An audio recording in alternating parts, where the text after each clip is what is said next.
bueno, pois foi casi a primeira que nos atrevemos a arranxar, a dar este paso adiante, non? Entón, bueno, pois,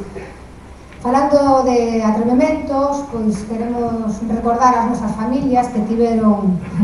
o atrevemento de escoitarnos, de aguantarnos, de apoiarnos dende nenas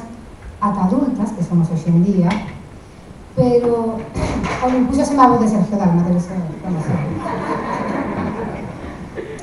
Bueno, pois como dicía, que non queremos dedicarlo a ninguén especial, porque, bueno, todos temos alguén en quen pensar, que nos apoiou moitísimo ata chegar ata aquí, pero o que sí queremos pensar é, pois, as que temos fillos, aquí as mamás, nas futuras xeracións, Icía, Alberte, Névera, que andades por aí. E, bueno, queremos